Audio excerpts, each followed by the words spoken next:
تو عرض یہ کرنے چلا تھا کہ اعلیٰ حضرت کے یہاں پہلا بچہ پیدا ہوا، ان کا نام محمد رکھا اور عرف کے لیے حامد رضا۔ 18 سال تک پھر کوئی بیٹا پیدا نہیں ہوا، 18 سال ہو گئے، اور اعلیٰ حضرت کو دوسرے بیٹے کی بڑی تمنا تھی، اللہ دوسرا بیٹا بھی دے تاکہ بیٹیاں ہیں تو میرا مشن چلے، دور تک میرا مشن پھیلے، عشق رسول کی باتیں دور تک پھیلے۔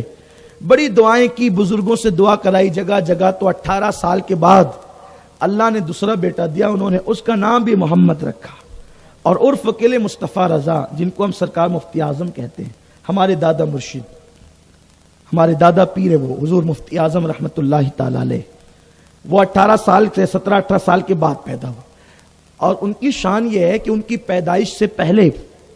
ان کے پیر و مرشد نے بشارت دی تھی کہ تمہارے یہاں وقت کا ولی پیدا ہوگا،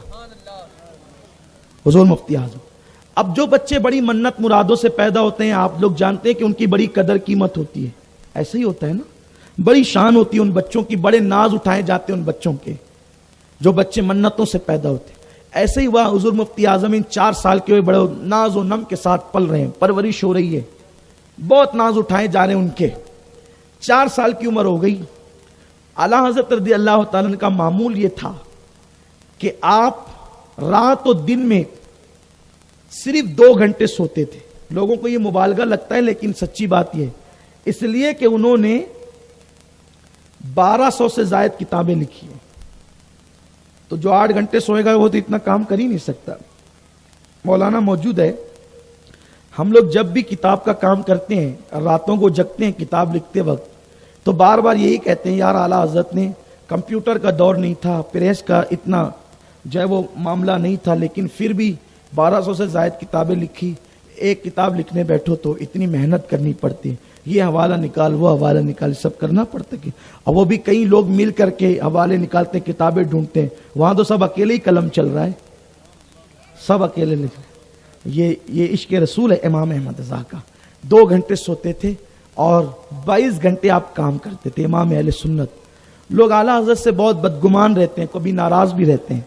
اس کی وجہ ہے کہ لوگ یہ سمجھتے ہیں کہ انہوں نے لوگوں کو صرف کافر بنایا، یہ ان پر ایک الزام ہے کہ انہوں نے لوگوں کو کافر بنایا۔ لیکن میں آپ کو بتاتا ہوں، آپ ان کی زندگی پڑھیے، اعلیٰ حضرت رضی اللہ تعالیٰ کے فتاوے پڑھیے،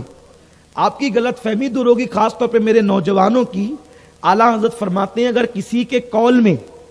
فرماتے کسی کے قول میں اگر 99 معنی کفر کی طرف جاتے ہوں اور 1 معنی ایمان کی طرف جاتے ہوں تو اس کو کافر نہیں کہا جائے گا۔ اتنے محتاط امام احمد رضا۔ اور اعلیٰ حضرت رضی اللہ تعالیٰ نے جن جن لوگوں پر کفر کا فتویٰ دیا تو خود نہیں دیا، یہ لوگوں کو نہیں پتا ہے، لوگوں کو نہیں معلوم ہے، جو لوگ بس پروپیگنڈا ہے نا، اس کا پروپیگنڈے کا شکار ہے۔ اعلیٰ حضرت نے جو گستاخیاں حضور کی شان میں کی گئی تھی، ان گستاخیوں کو عربی میں اس کا ترجمہ کیا، اور عربی میں کر کے اس کو مدینہ منورہ مکۃ المکرمہ بھیجا، اور ان مفتیوں سے کہا کہ جو ایسا عقیدہ رکھے اس کے بارے میں آپ لوگ کیا کہتے ہیں۔ تو مکہ اور مدینہ منورہ کے وہ علماء،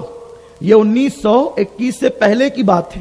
اس وقت وہاں پر اہل سنت و جماعت کی حکومت تھی، وہاں جلوس بھی نکلتا تھا، وہاں کے علماء اکثریت سنی تھے، اور وہاں جنت البقیع میں مزارات پہ گنبد بنے ہوئے تھے، جنت المالا میں مزارات پر گنبد بنے ہوئے تھے، وہ گنبد کی تصویریں ابھی بھی انٹرنیٹ پر ملتی ہے۔ حضرت امیر حمزہ کے مزار پہ گنبد بنا ہوا تھا۔ یہ سب 1924 سے پہلے کی باتیں، گنبد وغیرہ، یہ بعد میں ان لوگوں نے توڑا ہے، شہید کیا اس کو، یہ کہہ کر کہ معاذ اللہ جو ہے وہ مزارات پہ گنبد بنانا جائز نہیں، اور